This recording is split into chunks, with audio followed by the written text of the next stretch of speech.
ಜಾರಿಯ ಜಾಥವನ್ನು ಈ ದಿನ ನಮ್ಮ ಕೊಳಗಲ್ಲು ಗ್ರಾಮದಲ್ಲಿ ಆಯೋಜನೆ ಮಾಡಲಾಗಿದ್ದು,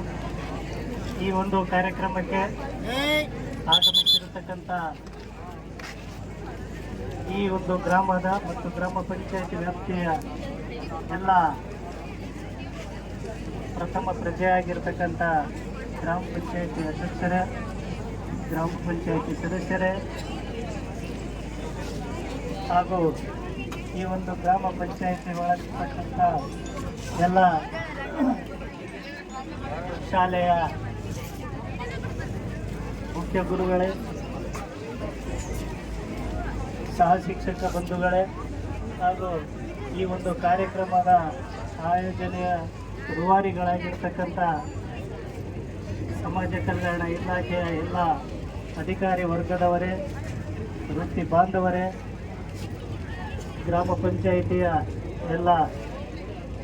PDO ಕಾರ್ಯದರ್ಶಿ ಹಾಗೂ ಸಿಬ್ಬಂದಿ ವರ್ಗದವರೇ ಮತ್ತು ಈ ಒಂದು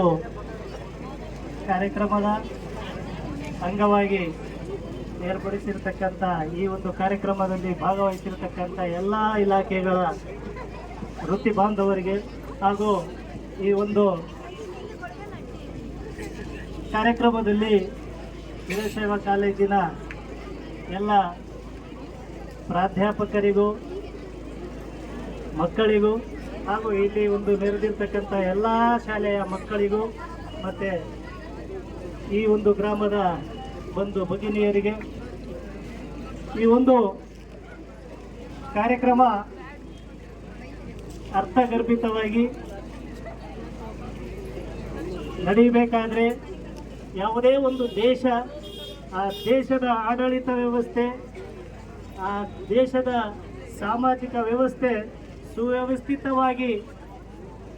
ಏನಾದರೂ ನಡಿಬೇಕು ಅಂತ ಒಂದು ಆಡಳಿತಗಳು ಇದ್ದರೆ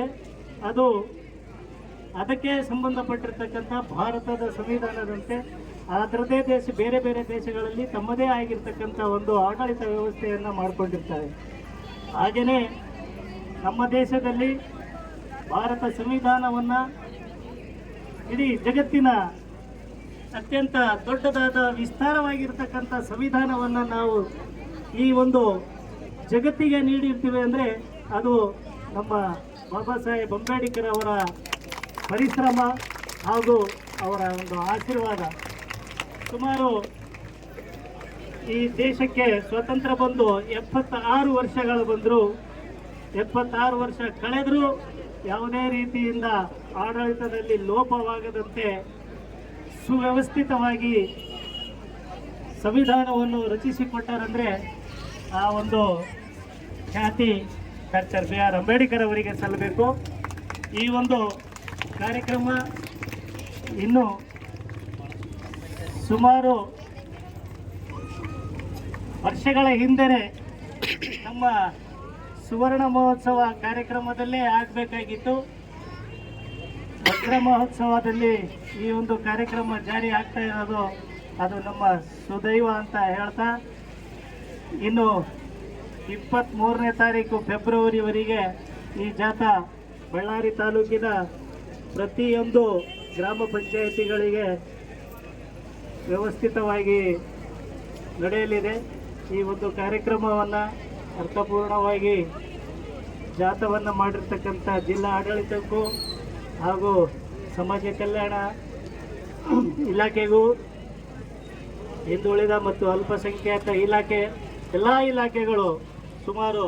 34 ಇಲಾಖೆಗಳು ಕೈ ಜೋಡಿಸಿ ಈ ಒಂದು ಕಾರ್ಯಕ್ರಮವನ್ನು ಮುನ್ನಡೆಸ್ತಾ ಇರೋದ್ರಿಂದ ಈ ಮೂಲಕ ಎಲ್ಲ ಇಲಾಖೆಯ ಅಧಿಕಾರಿ ವರ್ಗದವರಿಗೂ ಮತ್ತು ಇಲಾಖೆಗೂ ನನ್ನ ಧನ್ಯವಾದಗಳನ್ನು ಅರ್ಪಿಸಿ ನನಗೆ ಮಾತಾಡಲಿಕ್ಕೆ ಅವಕಾಶ ನೀಡಿರ್ತಕ್ಕಂಥ ತಮ್ಮೆಲ್ಲರಿಗೂ ವಂದಿಸಿ ನನ್ನ ಮಾತನ್ನು ಮುಗಿಸ್ತೀನಿ.